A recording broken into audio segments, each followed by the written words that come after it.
আসসালামু আলাইকুম রহমতুল্লাহি ওয়া বারাকাতু। কি অবস্থা সবার? আমরা বর্তমানে অবস্থান করতেছি দালাল বাজার জমিদার বাড়িতে। এই সেই জমিদার বাড়ি, যে জমিদার বাড়ির নাম শুনলে মানুষ চিন্তা করে যে এই জমিদার বাড়িতে কি আছে।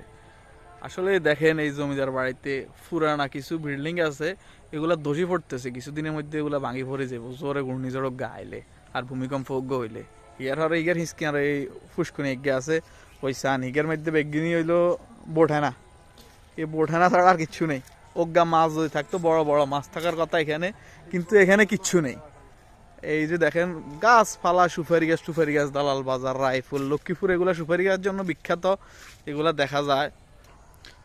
দেখেন এগুলা হচ্ছে আপনার এটা সম্ভবত লিচু গাছ। তারপর এটা হচ্ছে একটা জামরুল গাছ আছে এখান দিয়ে দুইটা। তারপরে দেখেন এখান দিয়ে ছোট একটা গেট আছে। তারা ওই যে এখান দিয়ে রাস্তা তো মানে ছোট গেটটা রাখছে, পকেট গেট, যেগুলো আমরা এখন বর্তমানে মানে নিউ ভিজিটার সবাই বলে।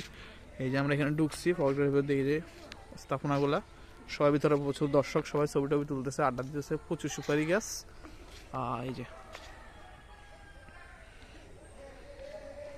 এগুলো দেখার জন্য মানুষ পাগল হয়ে দূর দূরান্ত থেকে ছুটে চলে আসে। তো আমরা বাড়ির কাছের মানুষদের আমরা আসি নাই, যে সব কি বন জঙ্গলে রয়েছে, মানছি এগুলো দিয়ে রাত আটটানো জীবনে কেবল হাফ আছে। দর্শক দেখেন, এই যে গুপ্তধর মতো রাস্তা, এই যে এই পাশ থেকে ওই পাশ থেকে যাওয়ার মতো রাস্তা দেখেন, অনেকগুলো রাস্তা দিয়েও আছে। ওই যে দেখা যায় পিছনে দেখছেন তিনটে আছে। ওইদিকে যাবো না, ভয় লাগতেছে, সাপটা থাকতে পারে এইদিকে। যে ওই পাশে দেখা যায়, দেখেন ওই যে দেখছেন, ওই যে ওই পাশে মানুষজন আছে। এই যে আরেকটা বাড়ি দেখা যাচ্ছে, বড় বড় ভবন। হিন্দি এটা কি দেখা যায় আমরা জানি না। আমলা গাছও আমলা কম দিচ্ছে, এবার বেশি ধরে না। আমলা গাছ এবার বেশি ধরে না।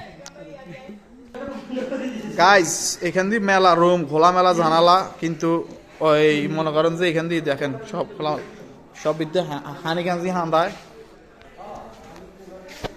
দেখেন বাইরে কত সুন্দর গাছ গাছগুলো, খুব সুন্দর দেখা যাচ্ছে।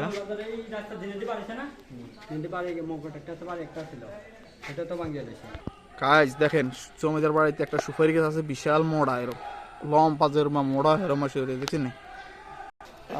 আমাদের সাথে আমাদের সাইফুল আছে, আমরা এখন সাইফুলের সাথে কথা বলবো এবং তাকে জিজ্ঞেস করবো সেই জমিদার বাড়িতে আসা তার অনুভূতিটা কি।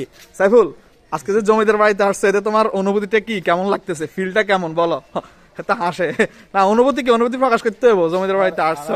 আমার অনুভূতি একদম বাজে, জায়গার অবস্থা পুরো নাজেহাল। এটার ভিতরে প্রস্তাবের গন্ধ কয়, এর বাইরে আর কোনো কিছু বলা আমার দ্বারা সম্ভব না। আমাদের ভাই সাহেবকে আমরা জিজ্ঞেস করবো ওনার অনুভূতি কি, উনি কেমন লাগতেছে ওনার জমিদার বাড়িতে। ভাইয়া আপনার অনুভূতি কি বলেন? যে জমিদার ছিল সে সালা ছিল বাটপার। আর দ্বিতীয় কথা, এটা জানে সরকারের একটা আছে, এই জিনিসগুলোকে ভালোভাবে একটা পরিকল্পনা নেওয়া উচিত, কারণ এটা একটা পর্যটক ভবন হয়ে ওঠে।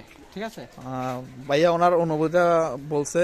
কেন অনেক দর্শক, হাজার হাজার দর্শক, কিন্তু বাড়ির যে অবস্থা, যে পরিবেশ, এই পরিবেশটা আসলে পর্যটন এরিয়া, মানে পর্যটন এরিয়া বলেও বলতে গেলে লজ্জার বিষয়। কারণ যে পরিস্থিতি আসলে, যাই হোক, তারপর পাবলিক আসে, ঘুরে দেখে। জমিদার বাড়ি বলে কথা, কিন্তু জমিদার বাড়ির এখন আর কিচ্ছু নেই, সব ভাঙিচুরি, সব শেষ, সুরমুচুর হয়ে গেছে। জমিদার বাড়ি আর জমিদার বাড়ি নেই, আছে মানুষ আছে ঘুরে।